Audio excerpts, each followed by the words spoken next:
महाराज के जीवन की जय जयकार हो, मंद सुमंत का प्रणाम स्वीकार हो। आयुष्मान हो महामंत्र सुमंत पे क्योंकि 40% सर्च करके देखो। बजे ताली जुगल कर से नियम यही सदा से है, यदि राजा प्रजा से है तो प्रजा भी। जी महामंत्र सुमंत जी आप सही कह रहे हैं जी।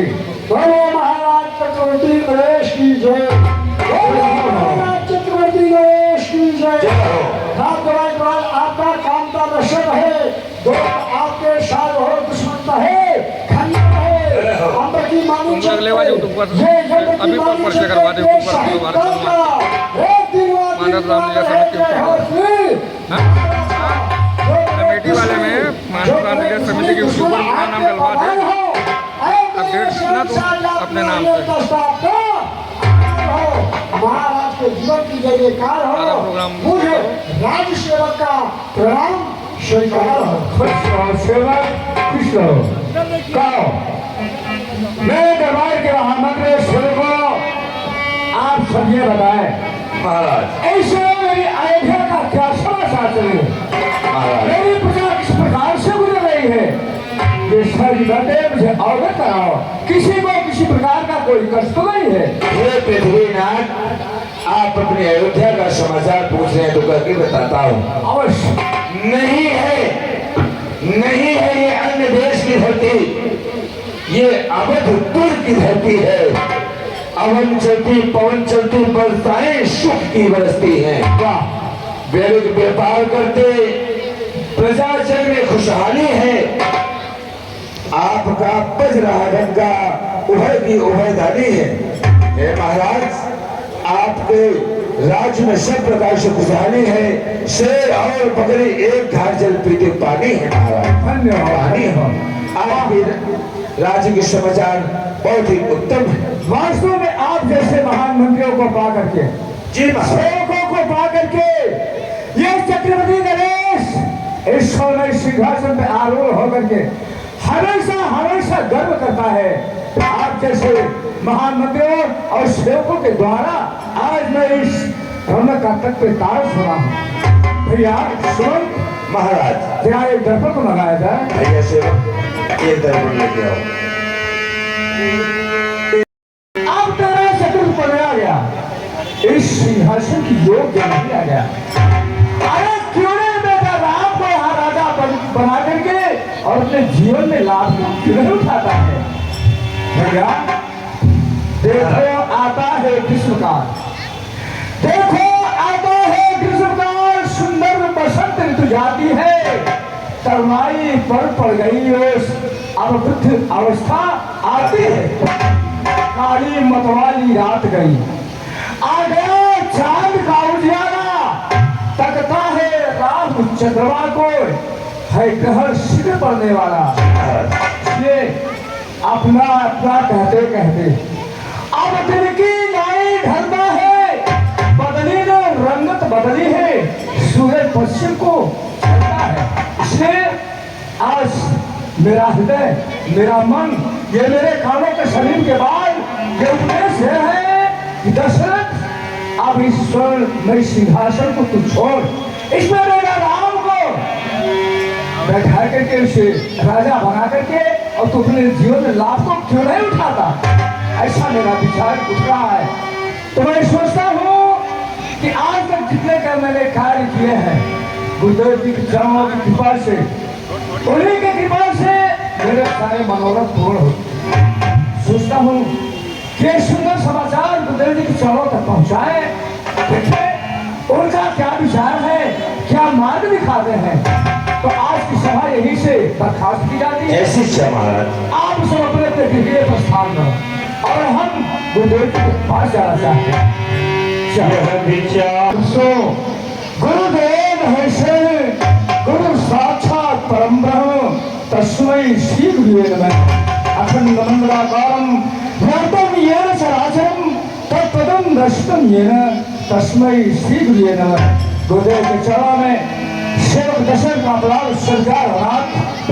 निकाले रघुराज लक्ष्मी शुभ प्रसादात्म सिद्धि वादा हताय सर्व विकार नाशा धकार संतो दारिद्र्य नाशः तेजस्वी भव राजन कल्याणस्तु। बैठो, स्थान ग्रहण करो नरेश। अवधेश, आज हमारे को यानी हमारे आश्रम में आने की क्या आवश्यकता थी?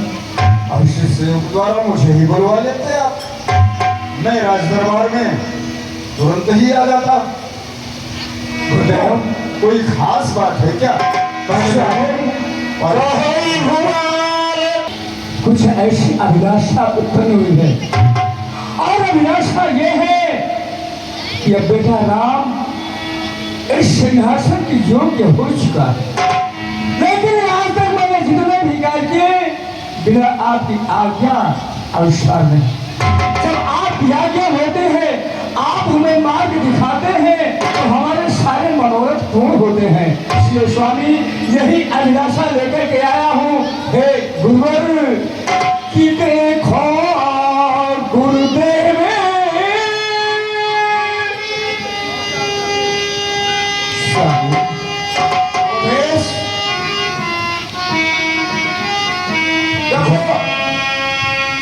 भाग्यशाली हो, जो भी इच्छाएं तुम्हारे मन में आई ईश्वर की प्रेरणा से सारी इच्छाएं सारी अभिलाषाएं पूर्ण होती चली गई।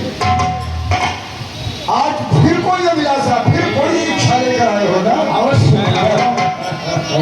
और कभी चलो सुनो, मानव की इच्छा और तृष्णाओं का अंत कभी नहीं हुआ है और न कभी होगा। शरीर बदलता रहेगा और आत्मा पुनः किसी मानव या कोई भी जीव में प्रवेश करेगी, फिर मानव बनेगा, फिर अंत होगा, लेकिन तृष्णा का अंत कभी नहीं, इच्छा का अंत कभी नहीं होता। पुनरपि जन्मम पुनरपि मरणम पुनरपि जननी जठरे शयनम पुनरपि मुंडम तथापि नहीं होती आशा। मानव मरता है, फिर जीवन, यानी इच्छाओं का अंत कभी भी नहीं हुआ है। लेकिन चिंता मत करो, भगवान शंकर की कृपा दृष्टि अगर रही तो हो सकता है यह भी इच्छा पूरी हो जाए। कहो, कौन सी अभिलाषा है, कौन सी इच्छा है? प्रसन्न जी, एकाने के समीप के बाद मेरा हृदय मुझे ऐसा कह रहा है कि दशरथ तो इस सिंहासन के काबिल नहीं है। तेरा चतुर्थ आ गया है, बुढ़ापा आ गया है, इसलिए गुरुवर यह भी सच में कह रहे हो स्वामी। बहुत अच्छा। देखो गुरुदेव उतर सर से यह प्रेत जवानी का।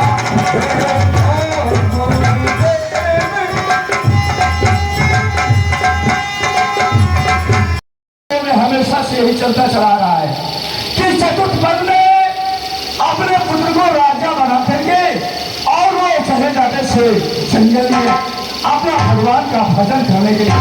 तो मैं भी सोचता हूँ कि अगर आपकी आज्ञा हो, आपकी सलाह हो, आपकी राय हो, तो बेटा राम को यहाँ का राजा बना करके और मैं जाकर के कहीं जंगल अपने एकांत स्थान पे अपना भगवान का भजन करना चाहता हूँ। प्रभु यही इच्छा है गुरुदेव, यही अति उत्तम विचार है नरेश।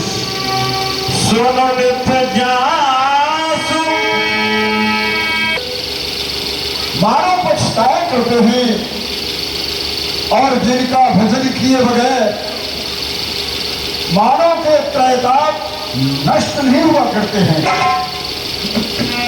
भयो तुम्हार तनय श्री स्वामी राम पुठार के स्वामी तुम्हारे यहाँ पुत्र रूप में पधारे हुए हैं, कितना सौभाग्य की बात है।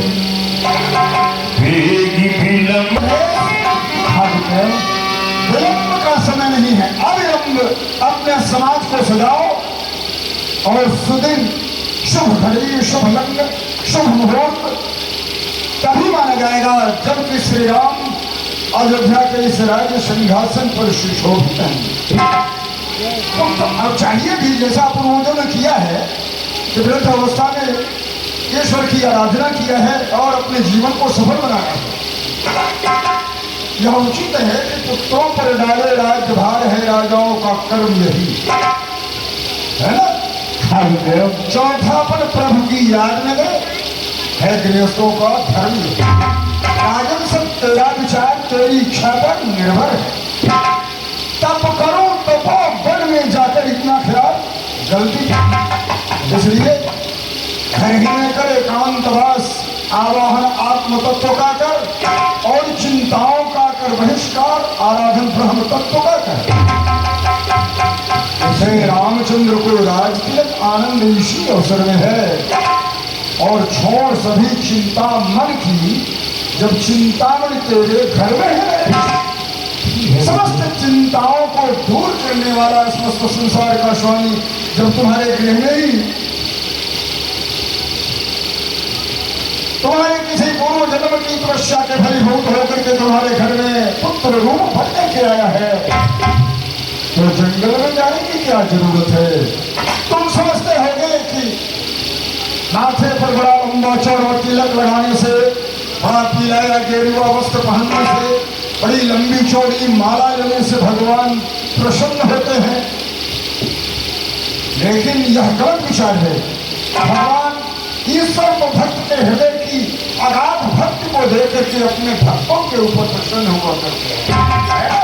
इसलिए जंगल में जाना दूसरा जो विचार बनाया है ना वह गलत है।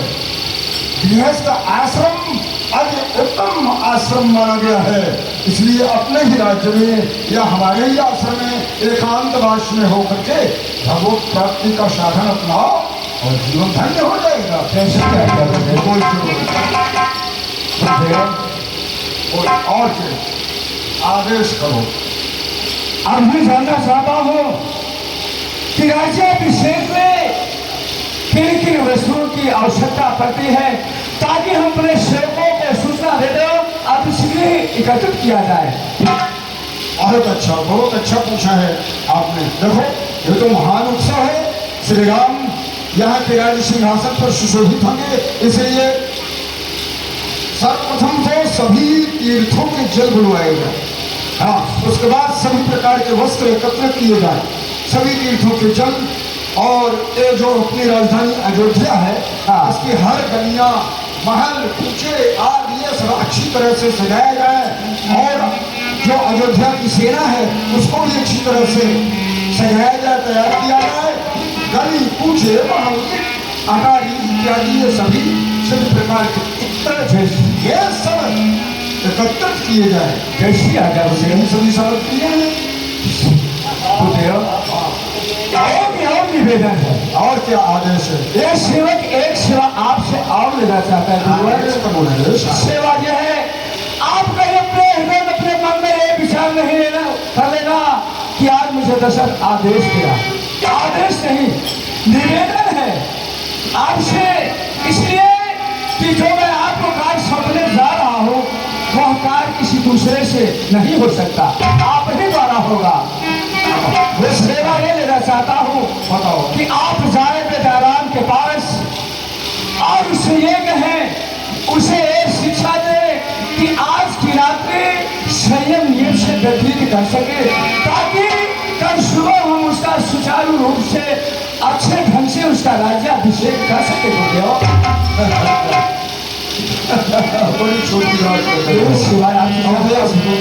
श्री रामचंद्र को किसी प्रकार का कोई उपदेश जैसे धरती का कोई गुरु या कोई भी मानो अगर किसी प्रकार का उपदेश दे सके, किसी में यह सामर्थ्य नहीं तो सर्वगुण संपन्न है, फिर भी आपकी इच्छा है, आपका आदेश है, तुम्हें गुरु होने के नाते जो कुछ भी मुझसे बन सकेगा इस विषय में अवश्य समझा करके आता हूँ। अब तक जितनी भी सारी तैयारियां हैं अभी हम पूरी करते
तुम्हारी यह गुरु सेवा देखकर मैं तो आश्चर्यचकित और प्रेम में विभोर हो जाता हूँ कि मेरे मुख से शब्द नहीं करते हैं। मैं क्या कहूँ? हे स्वामी, सेवक के गृह में स्वामी का आना मंगल का मूल और अमंगल का नाशक हुआ करता है। यद्यपि उचित तो ये था कि किसी दूत द्वारा, किसी दास द्वारा इस सेवक को बुलवाकर और फिर आदेश किया जाता, परंतु प्रभु ने ऐसा न करके आज मेरे गृह में पधारे। आज ये मेरा घर पवित्र हो गया, मेरी आंखें सफल हो गई। हे नाथ, आना इस भांति गुरुजनों का मंगलकारी कहलाता है। सावधान व्यवहार नाथ भक्तों का मान बढ़ाता है।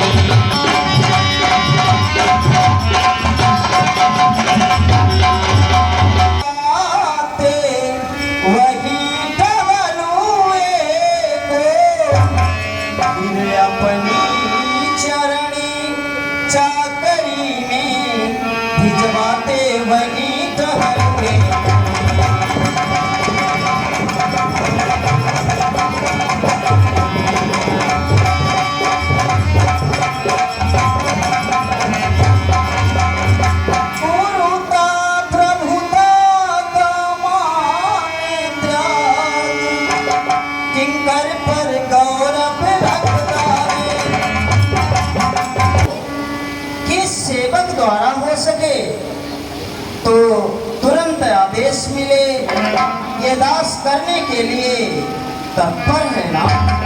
तत्पर है।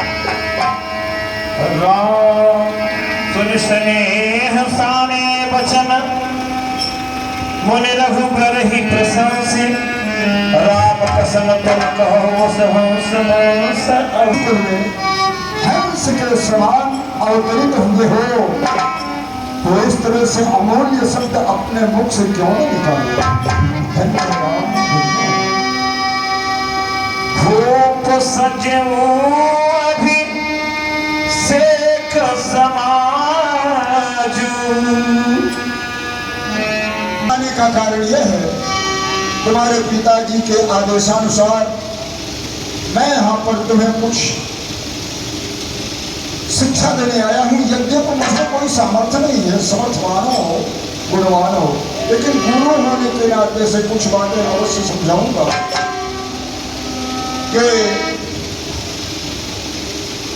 पिताजी तुम्हारे अब वृद्ध हो चुके हैं। यहाँ का राज्य, यहाँ के शासन की बागडोर तुम्हें सौंपना चाहते हैं। इसलिए राम, तुम संयम और नियम का अच्छी तरह से पालन करो, जिससे विधाता इस कार्य को अच्छी तरह से निभा सके। हेलो, आप कहिए गुरुदेव जी। ब्रह्मचर्य व्रत का पालन करो और इन सभी संयम और नियम का अच्छी तरह से पालन करो, जिससे विधाता इस कार्य को निर्विघ्न से समाप्त और पूर्ण कर। अच्छा, मैं तो इतना ही आदेशानुसार इतना ही कर सकता हूँ, इसके आगे मेरी सामर्थ्य नहीं है, कारण कि तुम तो राम हो, सामर्थ्यवान हो। अच्छा, अब मैं चलूंगा। जैसी आज्ञा।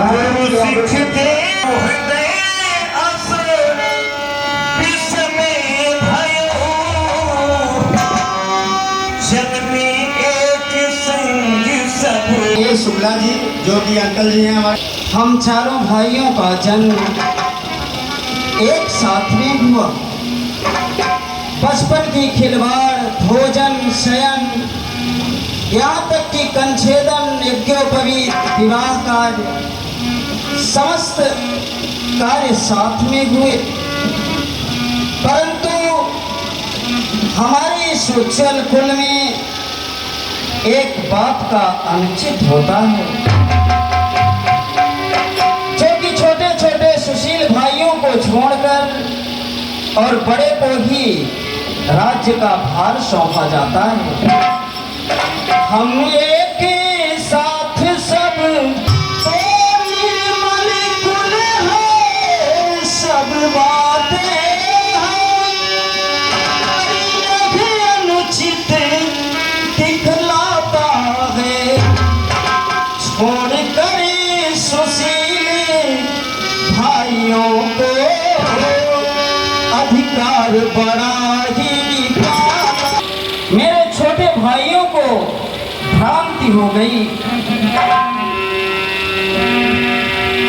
प्रभु से प्रेम पछीता वचन कहे। भैया लक्ष्मण, पिताजी हमें अयोध्यापुर की राज दे रहे हैं, कहो इसमें तुम्हारी क्या राय है भैया? ये भैया, इसमें मेरी राय पूछने की क्या बात है। मैं तो बाल सखाओं के साथ सरयू के किनारे कि आप अयोध्या के राजा होने जा रहे हैं। मैं तो इतना खुश हूँ भैया, इतना खुश हूँ, वहां से दौड़ते दौड़ते आपके पास आया हूँ। ये भैया, आप तो मेरे स्वामी हैं और आप अयोध्या के राजा होंगे, इससे खुशी इस दास को बहुत ज्यादा हुआ। लेकिन ये भैया है कि जब आप अयोध्या के राजा हो जाएं तो मुझे अपने चरणों का दास अवश्य बनाइए, अवश्य बनाइए। मैं आपके चरणों का सेवक हूँ स्वामी। धन्य हो लक्ष्मण, आओ आसन ग्रहण करो। अचानक मेरे कान के समीप कुछ ऐसे भनभनाहट समझ में आया। कुछ समझ में नहीं आ रहा ये क्या भनभनाहट बोल आया, कान में दुनिया का चला गया, क्या कहा कुछ समझ में आता नहीं।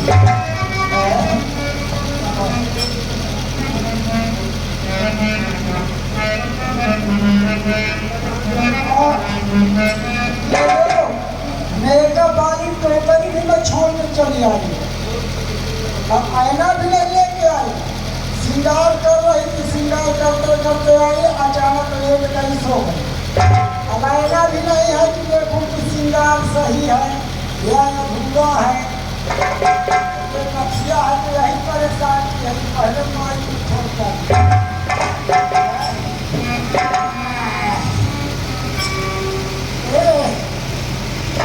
अरे माँ पैसे वाली, अरे माँ पैसे वाली चला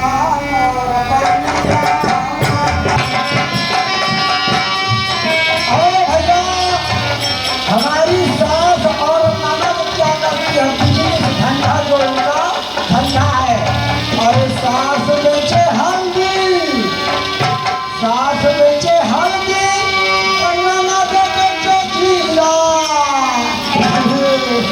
अरे सास बेचे हल्दी और ननद बेचे जीरा। अरे मैं खाई के खाओ सन्ना का लिए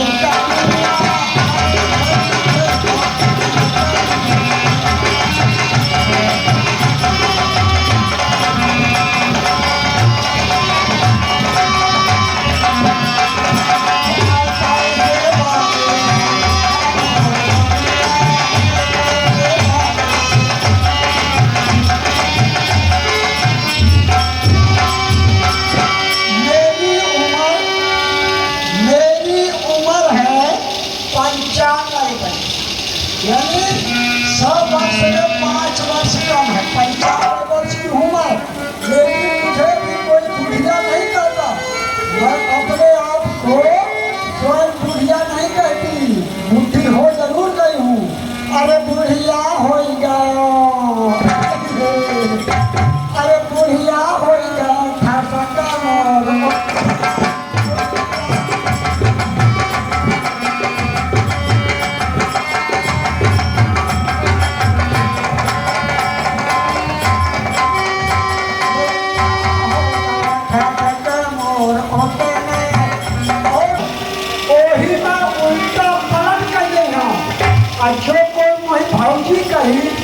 जो कोई मोहि भौजी गई है ओही माँ गले से लगई जा होलिया हो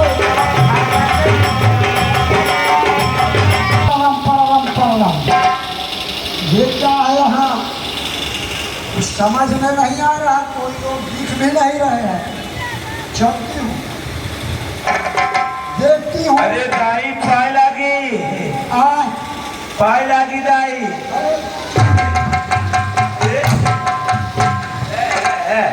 पागल हो गया का काल मिली रही शिशोकर जोशी प्रधान जी के साथ गाड़ी में बैठ के जाते रहे। आज है हमको अंदर मार दिया हमके भाई कुछ नहीं। तुम जैसे दाई कहते हो तो शिव शंकर थोड़ी हमको दाई कहते हैं। गाय और भौजी आ गए थे वो हमको भाभी जी कहते हैं। की बात है हमारे बहुत बड़े प्रेमी हैं। हमको कार में 4 व्हीलर में बैठा के बाजार घुमाते हैं। अच्छा स्टेशन से बाजार, बाजार से स्टेशन। बिल्कुल तो दाई पाए लगी दाई तका कह दे बेटा ये चौने मुँह से दाई तुम कहते हो। दाई न कहते ए भाभी जी या नथिए परेशान करेगी हमें। और नाश हो ई बताओ बुढ़ाई दाव तक गदेरन से भौजी करवाओगे एक ठेसक देकर बुढ़ाई गईला मगर एक बाद अच्छी उड़ाई बा भौजी कहावत है। ठीक है दाई भौजी कहा लोग के हाँ कहो। हाँ भौजी पाए सिलो सब ठीक है। अब ये बताओ। हाँ मैं कुछ पूछना चाहती हूँ तुम लोगों से। पूछो ना पूछो ये बताओ बेटा ये जो लुटुका झुमुका ये चमकना और ये बड़े बड़े ये क्या है झूमर जब है झूमर। हाँ साज सजावट हुई है। तो ये किस कारण से हुई है? साधारण तो ऐसे नहीं सजावट होती। हमको क्या मालूम? एक कुछ नहीं मालूम नहीं कहाँ सोबत रही यहाँ के जो सजावट भाई बने जो बैठे हैं इनके मुखार में बिल्कुल खुशहाली खुशहाली। अरे खुशहाली की तो बात है। हमारे राम आज कल राजा बनने जा रहे हैं। सुना नहीं क्या 13 तारीख को दशहरा मनाया जाएगा? अयोध्या इसीलिए सजाई गई है दुल्हन की तरह कि भगवान राम का राज्याभिषेक होगा। क्या खबर नहीं मिली क्या इस बात की? राम कल ही राजा बनाए जाएंगे। कहा कहता है बेटा राम का राज्याभिषेक महाराज जी दशरथ जी कर रहे हैं। कहा कहा इसकी सजावट कई महीनों सालों से चल रही है अयोध्या की। कहा 15 तारीख तक सब लोग यहाँ रहते 16 तारीख तक चले जावे। हाँ तो नहीं तोहरे कम सुनात बा। हाँ बेटा सुना यहाँ के राजा रामचंद्र जी बनने जा रहे हैं। हाँ जी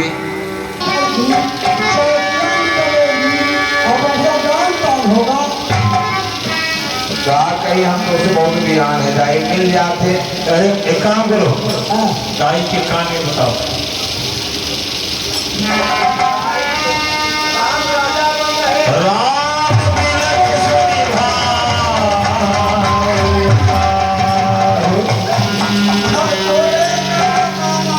अब करी विचार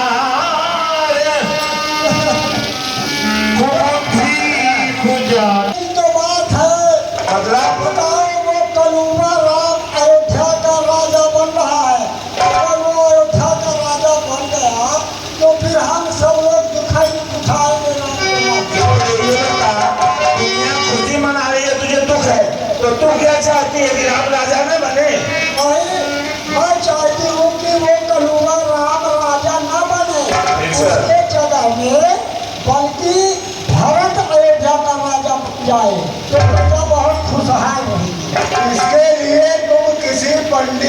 पास जाओ। अच्छा ये बताओ, वो बता देगा, हम लोग ना कुछ बता पाए, हम लोग खुशी बना रहे हैं। ए नाती हाँ बता दादी। नाती है, दादी कही कि भाभी कही तो कहे। ए तुम नाती हो ना? हाँ हाँ। ये बताओ कि तुम लोगों में कोई यहाँ पंडितों की जानकारी में है? इधर पंडित जी, इधर आओ, इधर आओ। एक चक्रधारी पर ऐसा है, हम पगलू पंडित सोए नहीं, हमार पिटवा जौनवा शास्त्री करे है, अब है आवत है ये तो बच्चा है। नहीं, अंदर है, अब है वो पोथी पत्रा लेके आ जाए तो जो कुछ को सब बता दे। हाँ। अच्छा तो ये बताओ, हाँ। तुम लोग पथरा उथरा दिए हो? अरे वाह हमें, अरे वो पता दिए हो गए, चक्रधारी पंडित को हराओ, आवाज दे, चक्रधारी पंडित कहाँ हो, मैं आऊँ दरवाजे पर खड़े। कौन पंडित? जगतधारी? चक्रधारी। चक्रधारी हम सोचे जगतधारी। ए वही चक्रधारी। अरे ना ये पकड़ू पंडित है, कौन? पकड़ू पंडित का ना आती ये मोछू। हाँ।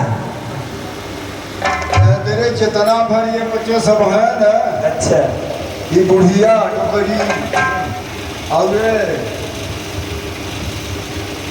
7.5 हाथ वाले, अच्छा, ये सब बड़े ही दिखाता है। अच्छा, ये बताओ काहे बड़े बुलाए नहीं चलता है? कारण कि नवरात्र का टाइम है, हाँ, हमारा टाइम कम है, समय कम है, तो कौनो जरूरी काम हो तो नहीं चले। हमारे जाते ही एक जगह निर्मला भगवान निमंत्रण कमेटी हम नहीं चिन्हते है, राम गणेश कलरिका गुलाब प्रसाद तिवारी पंडिताचार्य। इतनी ऊंची पदवी नाव कहाँ है? अरे वहाँ पढ़ाई बनारस में संस्कृत पढ़ाई, तब बतावत ही बाप हमारे पढ़े रहे वहाँ, जानत है हम MP में रही थे। अच्छा। जो वहाँ का कहते वो अच्छा, ये- बनारस में पढ़े ना, ये पंडित जी। अयोध्या में आए ना पंडिताई करे। अयोध्या में नौ दुर्गा का टाइम है ना, ऐसे सब बनाए हैं कमेटी वाले जो जहाँ तक तहाँ पूजा करे बने जाई थे। अच्छा ये पंडित, हाँ बोला। कहाँ तो बिल्कुल लागी तुम्हें बोल रहे ना कि बोले जा रहे। ये बताओ, अभी शुरू में आए हो तो क्या बोले कि नवरात्रि लागी है, कहीं निमंत्रण है? हाँ। निमंत्रण कहीं मतलब निरंतर न छूटने पाए। अरे ब्राह्मण के जात पूजा पाठ भोजन दक्षिणा ही पहले चाहिए, ओकरे बाद आगे काम। अच्छा ये ना छूटे, बाकी चाहे सब छूट जाए। हाँ चाहे ट्रेन छूट जाए, वंदे मातरम जो निकली है, कोनो चिंता ना है। अच्छा ये बताओ, हाँ तिवारी जी, हाँ बोला। आप कुछ विचार पत्र लिए कार हो? कार कार फोन नहीं, छोड़ के कमो सुना थे। कार। हाँ बुढ़िया। कार। कार हाँ जिस कार के लिए बुलाई हूँ, कुछ विचारना है, पत्र देखना। अच्छा अच्छा, कुछ पूछे क्या है? हाँ सगुन विचारे क्या है? हाँ। ज्योतिष में हाँ। इस काहे में कहते थे तुम कार कहते। अरे यहाँ जान रहा स्टार का चाहत बा कि राम भरत ना राजा ना हो, भरत राजा हो। हाँ हाँ, जो वो कलयुगर राम जो अयोध्या का राजा बन रहा है। वही थे ऊंच बोल, हाँ, थोड़ का ऊंचा बोला कर, कमवा रच के कम सुनाता है। वो जो कलयुगर राम राजा बन रहा है, राम। अच्छा राम, हाँ वो राजा न बने, कोई इसमें लिखा है कहीं ज्योतिष में? ये तो देख ही पड़े, देखो ना, पंचांग खोलना पड़ेगा। तो खोलो। अच्छा बैठ, खाले बैठ, नीचे बैठ। हाँ अरे वहाँ घर पर गुजरा। राष्ट्रीय आचार्य गुलाब तिवारी। हाँ गुलाब प्रसाद तिवारी आचार्य, आचार्य सब कुछ है। हाँ संस्कृत पढ़े बना। क्या का है? तब अयोध्या हुआ बोला सुन गए हमारा।